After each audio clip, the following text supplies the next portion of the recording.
فاذكروني أذكركم واشكروا لي ولا تكفرون يا أيها الذين آمنوا استعينوا بالصبر والصلاة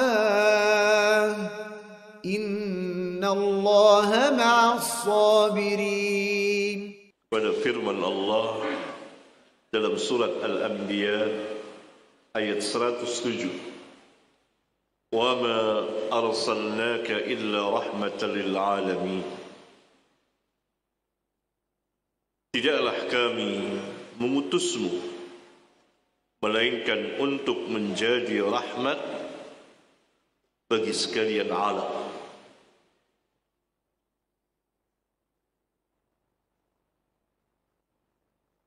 Ini merupakan ujian dan sanjungan Allah yang sangat besar kepada Nabi yang mulia, Nabi Muhammad sallallahu alaihi wasallam. Oleh kerana itu, wajib bagi kaum muslimin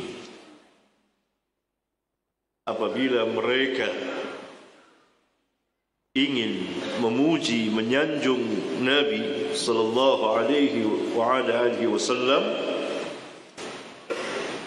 melihat dalil apa saja pujian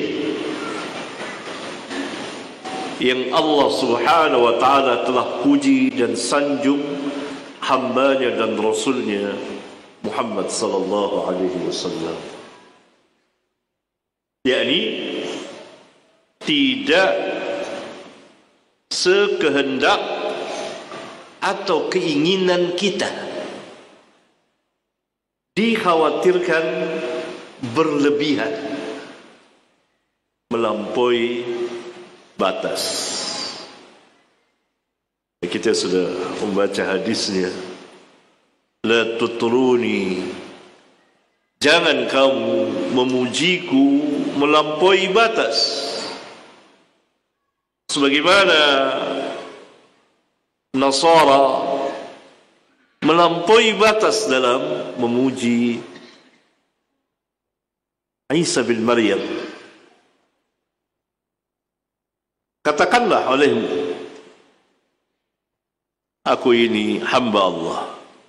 Jadi beliau mengatakan, sesungguhnya aku ini hamba Allah. Maka katakan olehmu bahwa aku adalah hamba Allah dan Rasulnya. Hadisnya sudah kita baca. Ya. Allah Subhanahu wa taala telah memuji hambanya dan Rasulnya ini di dalam ayat Al-Quran dengan pujian-pujian yang besar sekali. Di antaranya ayat ini, "Wa ma arsalnaka illa rahmatan lil alamin." Jadi saya katakan ayat yang mulia ini merupakan sebesar-besar ayat yang menjelaskan kepada manusia bahawa Allah telah mengutus Nabi dan Rasulnya untuk menjadi rahmat bagi sekalian alam. Rahmat di sini secara umum, karena lafaz lil alamin menunjukkan kemutlakan dan keumumannya, yakni rahmat bagi mereka semuanya. Pertama, rahmat bagi manusia, mukminnya dan kafirnya. Rahmat bagi atau untuk alam malaikat. Itu alam manusia, ada alam malaikat. Yang kedua, yang ketiga, rahmat untuk alam jin, mukminnya dan kafirnya. Dan yang terakhir, yang keempat, rahmat untuk alam hewan. Karena lafaz rahmat lafaz lil alamin bentuk jamak meliputi seluruh alam. Itu diterjemahkan seluruh alam, bagi sekalian alam. Rahmatan lil alamin, rahmat bagi sekalian, bagi seluruh alam. Ada alam manusia, ada alam malaikat, ada alam jin, ada alam hewan. Semuanya masuk ke dalam ayat yang mulia ini. Mari kita lihat sekilas apa rahmat untuk orang-orang yang beriman dari manusia atau jin yang beriman. Maka Allah telah memberikan hidayah kepada mereka dan memasukkan keimanan ke dalam hati mereka. Kemudian memasukkan mereka ke dalam surganya dengan sebabnya mereka mengamalkan apa yang dibawa oleh Nabi sallallahu alaihi wasallam dari sisi Allah. Ya, ini rahmat untuk orang-orang yang beriman. Lalu apa rahmat bagi orang-orang kafirin? Sedangkan rahmat untuk orang-orang kafir, maka Allah Azza wa Jalla tidak langsung mengazab mereka di dunia ini seperti Allah telah mengazab dan membinasakan dengan merata secara keseluruhan orang-orang kafir yang sebelum mereka yang telah mendustakan para nabi dan rasul. Dibinasakan secara mutlak. Dimulai dari kaum Nuh, habis dari permukaan bumi. Kemudian kaum Ad, kaum Hud, yaitu kaum Ad, ya. Kemudian kaum Thamud dari Nabi Saleh, dan kaum Lut, ya. Kemudian kaum Nabi Shu'aib, penduduk Madian, dan semuanya. Sebelum diutusnya Rasulullah sallallahu alaihi wasallam, apabila Allah menurunkan azab karena kekufuran, kedurhakaan mereka kepada Allah dan Rasulnya, dan Allah menghendaki mengazab mereka, maka tidak ada yang tersisa dari kaum itu. Berbeda setelah diutusnya Rasulullah sallallahu alaihi wasallam. Pertama, Allah tidak langsung mengazab, menunda agar mereka ada kesempatan untuk kembali ke jalan yang benar. Yang kedua, kalaupun mengazab, maka tidak merata. Karena Rasulullah sallallahu alaihi wasallam diutus untuk menjadi rahmat bagi sekalian alam. Akan tetapi Rabbul Alamin yang telah mengutus Rasulnya untuk menjadi rahmat bagi sekalian alam telah menunda dan memberikan waktu kepada mereka sampai datang kematian. Al-Hafidh Ibnu Katsir dalam menafsirkan ayat yang mulia tadi, beliau mengatakan Allah telah memberitahukan sesungguhnya Allah telah menjadikan Muhammad sallallahu alaihi wasallam sebagai rahmat untuk sekalian alam. Yakni Allah telah mengutusnya untuk menjadi rahmat bagi mereka semuanya. Maka barang siapa yang menerima rahmat dan mensyukuri nikmat ini, nikmat yang besar, di mana Allah Subhanahu wa taala telah mengutus rasulnya, menunjukkan diutusnya Nabi Muhammad sallallahu alaihi wasallam merupakan nikmat yang besar bagi umat manusia, khususnya orang-orang yang beriman kepada beliau. Maka barang siapa yang menerima rahmat dan mensyukuri nikmat ini, pasti dia akan bahagia di dunia dan di akhirat. Tetapi barang siapa yang menolak rahmat ini dan menentangnya, pasti dia akan merugi di dunia dan di akhirat. Kemudian panjang sampai Al-Hafidh Ibnu Katsir mengatakan, maka jika ada yang bertanya, rahmat apakah yang didapat oleh orang yang kafir kepada Muhammad sallallahu alaihi wasallam? Rahmat apa yang didapat oleh orang-orang kafir ini? Maka jawabannya apa yang telah diriwayatkan oleh Al-Imam Ibnu Jarir. Kemudian Al-Hafidh Ibnu Katsir membawakan sebagian dari apa yang ditafsirkan oleh Imam Ibnu Jarir, dan itu telah saya bawakan tadi. Ya, yakni rahmat untuk orang-orang kafirin, maka Allah Subhanahu wa taala tidak langsung mengadabnya. Kemudian atau yang dimaksud dengan rahmat bagi mereka yang kafir, baik manusianya maupun jinnya, jin ada yang mukmin ada yang kafir, ialah sesungguhnya Rasulullah sallallahu alaihi wasallam datang kepada mereka, datang kepada umat manusia, datang kepada bangsa jin dengan membawa segala kebaikan dari kebaikan-kebaikan dunia dan akhirat untuk kebahagiaan dunia dan akhirat mereka. yakni diutusnya Rasulullah sallallahu alaihi wasallam membawa kebaikan-kebaikan yang begitu banyak. Itulah rahmat dan kebaikan yang agung untuk mereka. Akan tetapi mereka telah menyia-nyiakan kebaikan yang besar itu. Akibatnya pasti akan menimpa mereka kerugian yang sangat besar yang harus mereka tanggung bagi dunia dan akhirat mereka. Imam Asy-Syankiti dalam tafsirnya Adwa'ul Bayan, saya jelaskan juz sekian, halaman sekian, dalam menafsirkan ayat ini mengatakan Allah Jalla wa'ala telah menerangkan di dalam ayat yang mulia ini, sesungguhnya Dia Allah tidaklah mengutus Nabi yang mulia sallallahu alaihi wasallam kepada seluruh makhluknya melainkan sebagai rahmat bagi mereka.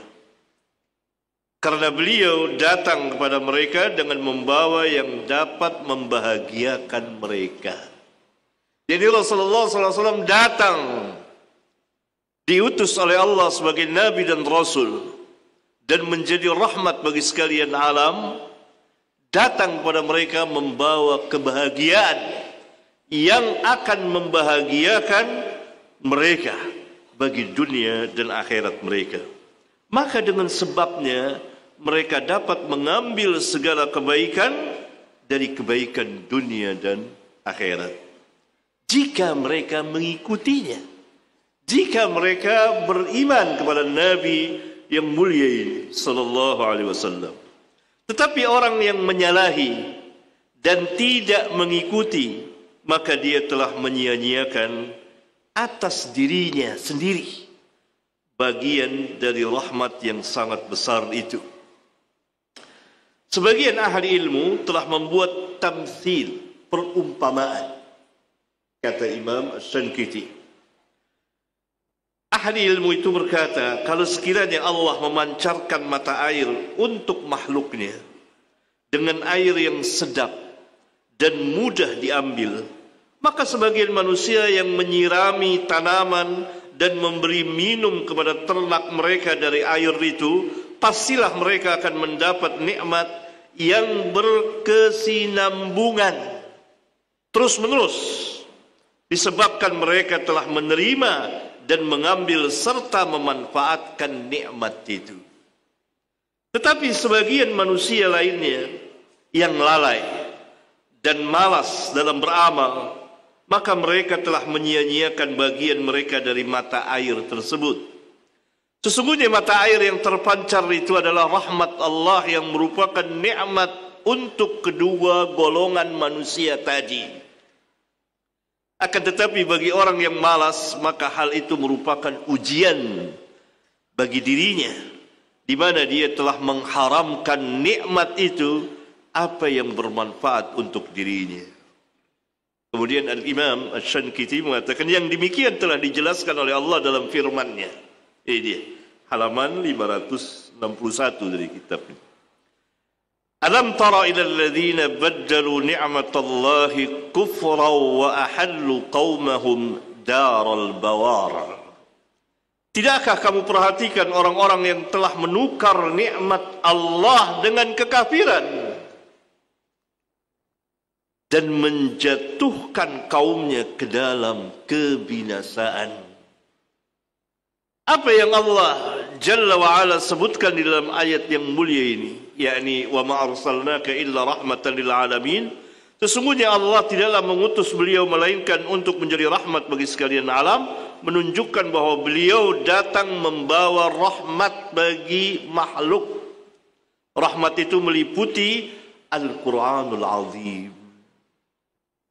Hal ini telah datang penjelasannya di beberapa tempat di dalam Al-Quran seperti firman Allah Ta'ala. Yakni di antara rahmat itu adalah Allah turunkan kepada beliau Al-Quran yang merupakan nikmat yang besar, rahmat yang agung. Sebagaimana firman Allah yang dibawakan Al-Imam, awalam yakfihim anna anzalna alaikal kitaba yutla alaihim inna fi dhalika la rahmatan wa dhikra liqaumin yu'minun. Dan apakah tidak cukup bagi mereka, sesungguhnya kami telah menurunkan kepadamu, yakni Muhammad sallallahu alaihi wasallam, Alkitab, Al-Quran. Sedang dia, Al-Quran, dibacakan kepada mereka. Sesungguhnya di dalam Al-Quran itu terdapat rahmat yang besar dan pelajaran bagi orang-orang yang beriman. Asy-syahid yang menjadi dalil di sini, inna fi dzalika la rahmatan wa dzikra liqaumin yu'minun. Di dalam Al-Quran itu terdapat rahmat dan pelajaran bagi orang-orang yang beriman.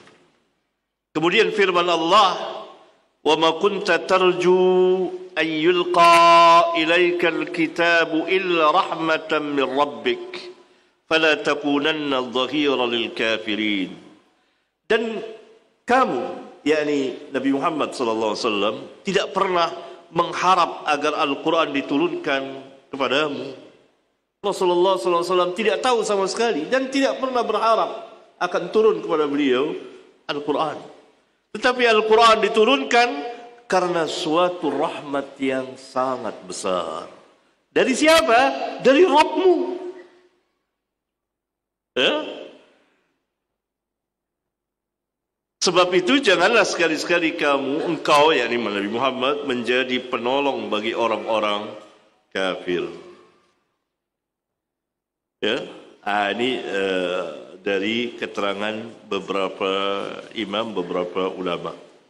Kemudian saya meluaskannya yang menunjukkan keumuman rahmat di dalam ayat yang mulia ini yang meliputi mereka yang kafir baik manusia maupun jin, ialah hadis sahih yang diriwayatkan oleh Al-Imam Muslim. An Abi Hurairah qala qila ya Rasulullah ud'u 'ala al-musyrikin qala inni lam ub'ats la'ana wa innama bu'istu rahmatan. Dari Abu Hurairah, dia berkata Rasulullah SAW diminta, wahai Rasulullah, doakanlah kecelakaan, kebinasaan untuk kaum musyrikin. Beliau menjawab, sesungguhnya aku tidak diutus sebagai pelaknat, sesungguhnya aku diutus sebagai rahmat. Ini menunjukkan keumuman rahmat di dalam ayat yang mulia itu.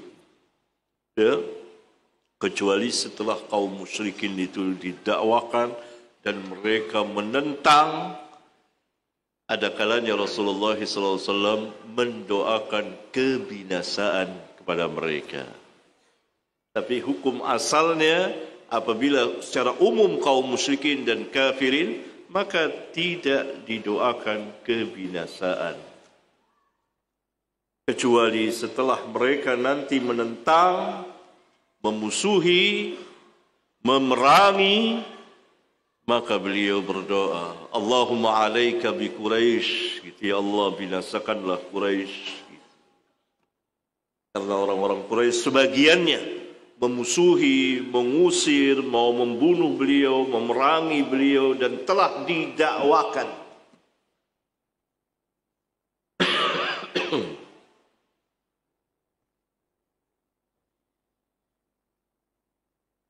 Dan seterusnya, ya. Kemudian rahmat untuk malaikat apa? Itu rahmat untuk manusia dan jin, mukminnya, kafirnya. Sekarang rahmat untuk malaikat. Rahmat untuk malaikat, Allah dalam Al-Quran dan Rasulullah SAW dalam sunnahnya telah memuji dan memuliakan serta menjelaskan tentang malaikat secara terperinci.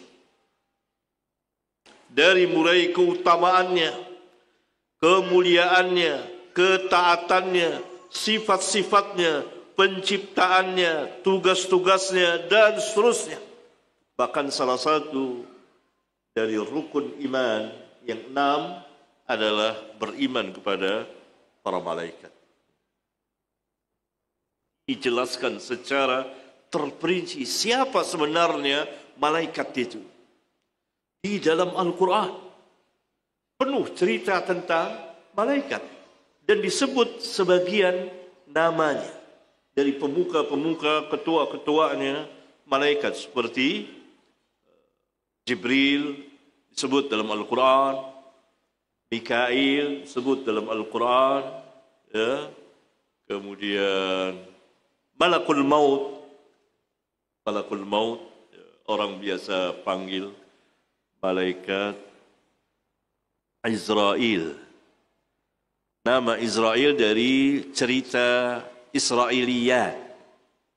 Dari nas Al-Quran namanya Malakul Maut, malaikat maut, malaikat kematian. Kemudian yang terakhir yang disebut dalam Al-Quran adalah malaikat Malik.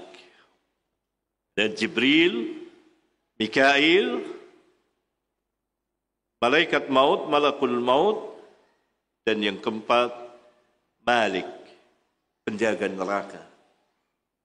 Ini ketua-ketua malaikat. Di hadis disebut lagi ada Israfil yang kelima.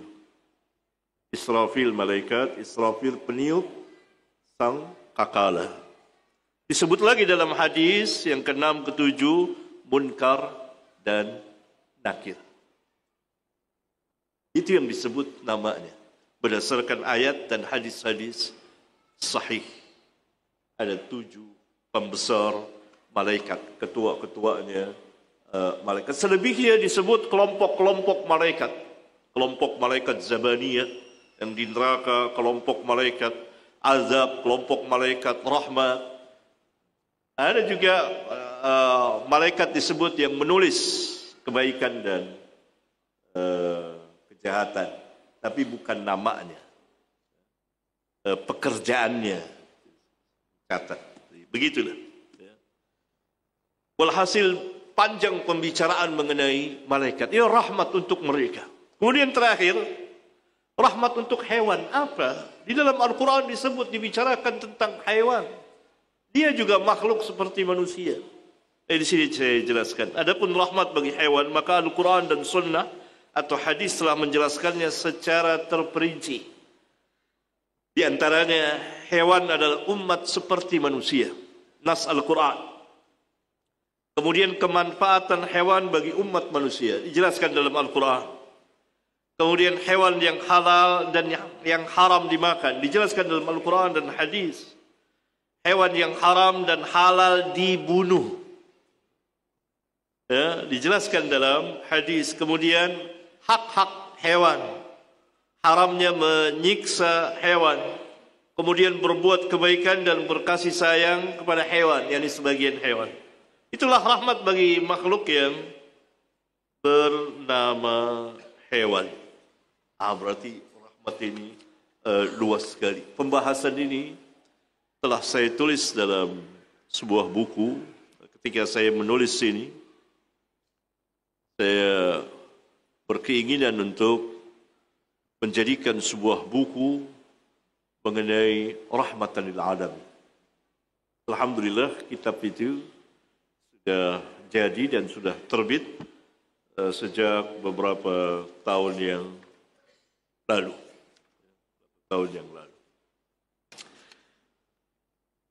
Itu pujian Allah yang sangat besar kepada hamba-Nya dan Rasul yang mulia Nabi Muhammad sallallahu alaihi wasallam. Dan di ayat yang lain Allah Subhanahu wa taala memuji beliau dengan pujian yang agung dan besar sekali. Wa ma arsalnaka illa kaffatan linnas. Dan kami tidak mengutusmu melainkan untuk seluruh umat manusia. Yang membedakan beliau dari para nabi dan rasul yang sebelum beliau, mereka diutus khusus kepada kaumnya. Nabi Isa diutus kepada Bani Israel saja, tidak kepada bangsa yang lain. Begitu juga Musa dan nabi-nabi yang sebelumnya diutus khusus kepada kaumnya saja, tidak kepada yang selain kaumnya. Adapun Nabi Muhammad sallallahu alaihi wasallam, nabi yang terakhir, dan nanti akan ada pembahasannya, yang tidak akan ada lagi nabi apalagi rasul sesudah kenabian beliau. Wahyu telah terputus, selesai. Maka pengakuan dari siapa saja yang mengatakan bahwa ia mendapat wahyu atau di sana ada seorang nabi, maka itu adalah kesesatan yang nyata dan kekufuran yang besar, dan tidak mempunyai bukti yang dapat disaksikan oleh manusia.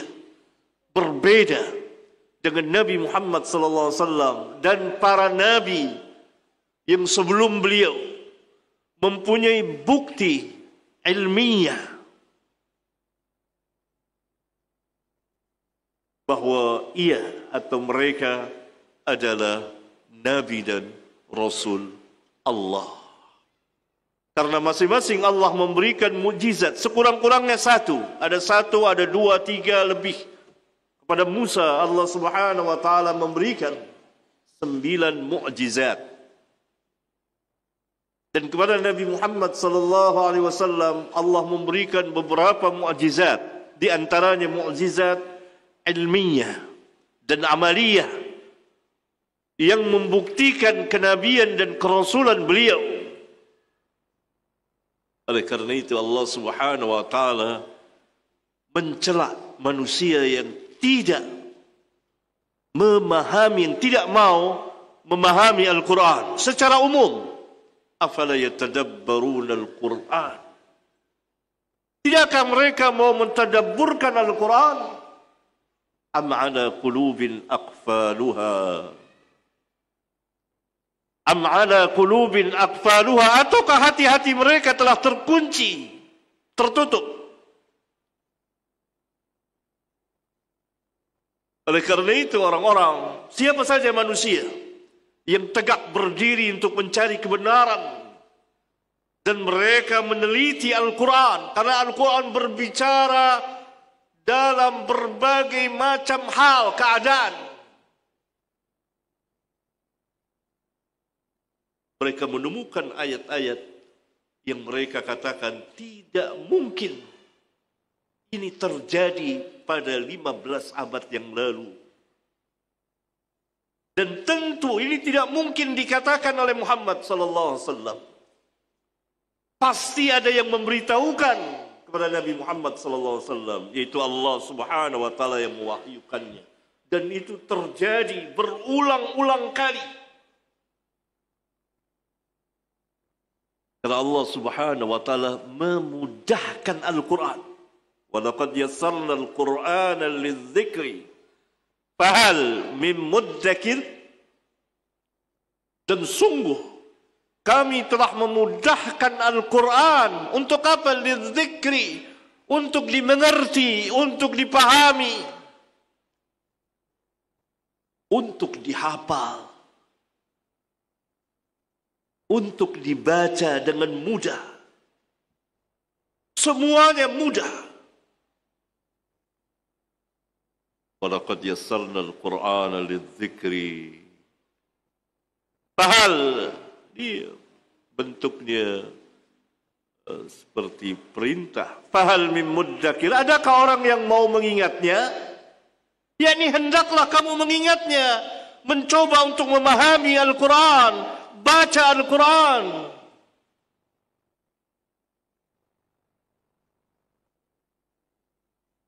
Atau hati-hatimu telah terkunci. Berapa banyak sampai Al-Quran kepada orang-orang non-Muslim, padahal yang sampai kepada mereka terjemahan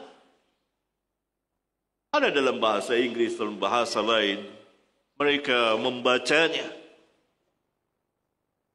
dengan hati untuk mencari kebenaran. Apa Al-Quran ini? Rabbuna Jalla Dzikruhu memberikan hidayah kepadanya. Al-Quran Allah mudahkan bagi siapa yang mau.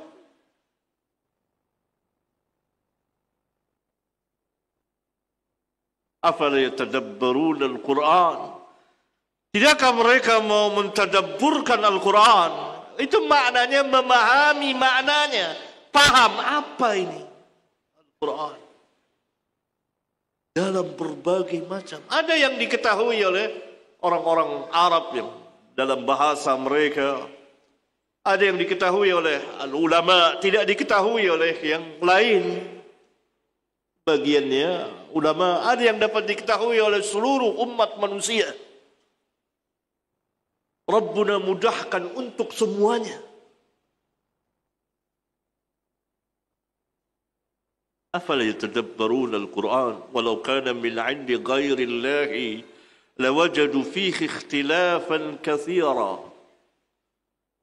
Tidakkah mereka mau mentadabburkan Al-Quran? Kalau sekiranya, seandainya Al-Quran itu bukan dari sisi Allah,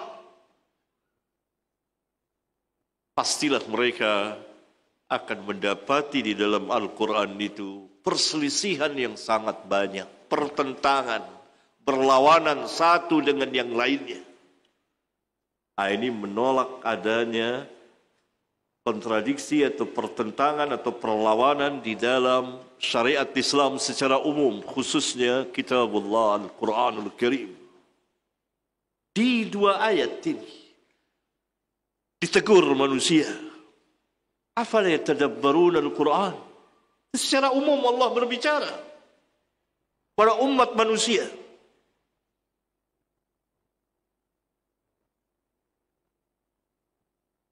Bahkan jin takjub terhadap Al-Quran. Jin ketika mendengar bacaan Al-Quran dari Nabi yang mulia alaihi salatu wassalam, ayat-ayat yang turun ini, ya, Nabi Muhammad sallallahu alaihi wasallam diutus untuk seluruh umat manusia. Itu pujian Allah kedua dalam Al-Quran.